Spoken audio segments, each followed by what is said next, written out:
Greetings out there in YouTube land. This is Morris, man, and as always, I thank you guys for coming to my channel, and welcome to another edition of today's news.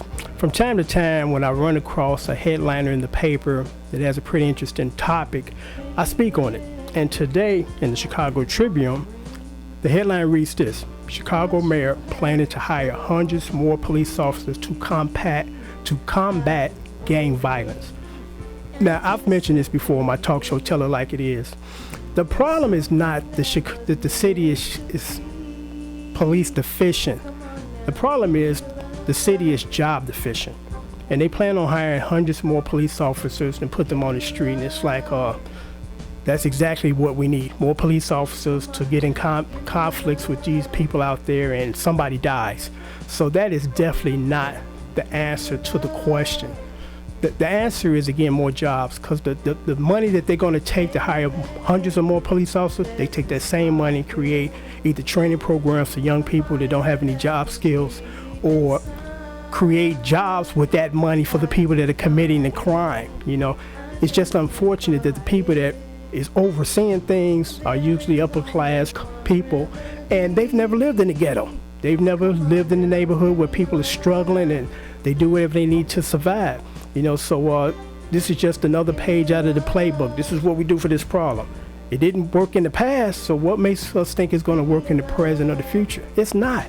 You know, the money that we spend to keep people sitting on their asses, we can turn around and create programs to get these people off their asses, because that's the problem, you know. But it goes much deeper than that, because we live in a society, governmental system, where there is a certain portion of people they want to keep suppressed and down, you know, so, and take care of them and just get them just barely enough crumbs to survive, you know. So to an extent, this is done by design. This is no accident that the situation is what it is, but unfortunately the situation is what it is.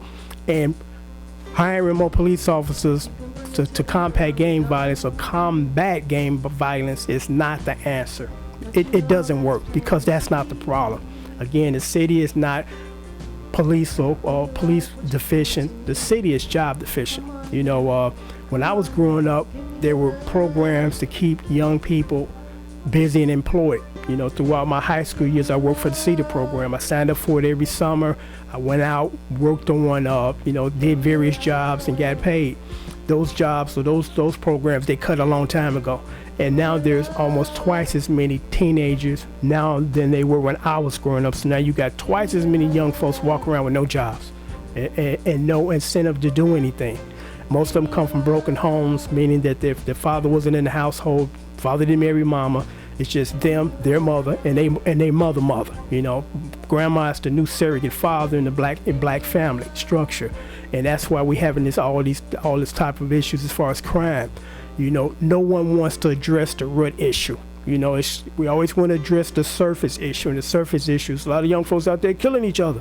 But the root issue is too many of those kids are a product of a broken home or casual sex 17 years ago, and there's no family structure for them as far as growing up and being nurtured and being schooled on what you're supposed to do. Because I thank God again that I grew up in the era that I did, because I had a mother in the house, had a daddy in the house, and when I got out of line, one of the two of those took care of me, or hooked, or, you know, whooped my tail, if not both. You know, but nowadays that is no more. You know, you got these young kids out here disrespecting adults, and it's like your actions speak as far as your upbringing, because I would have never in my wildest dreams when I was growing up disrespecting an adult. You know, that was just like suicide. I might as well just go in somewhere and hang myself, because I know that mom or daddy was going to kill me. You know, but again, I just want to briefly mention this. Again, this is not the solution. You know, this is actually going to add to the problem, you know, because the relationship between the black community and the police department these days is not at its best. It's at its all-time worst. You know, so to, you know, put more police officers on the street to supposedly combat violence, it's not going to work. It's just going to create a bigger problem. You know, so hopefully one day the light bulb will go off for the people that's running the city, the government, and say, you know what, this is not the solution. The solution, again, is to create incentive programs to make you productive, because the majority of the programs for these folks are programs to keep them suppressed and keep them on their ass. just wait around for a check every month and keep having children out of wedlock, and these kids 17 years later go out there and get involved in gangs and drugs and violence. So hopefully one day our government and our city officials will wake up to say what we've been doing for the last 20 years ain't working. It's constantly getting worse.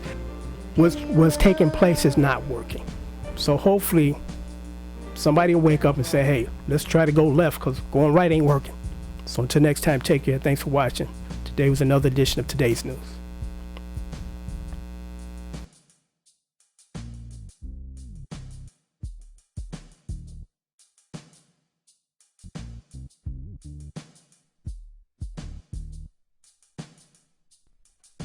Don't you know you really turn me on?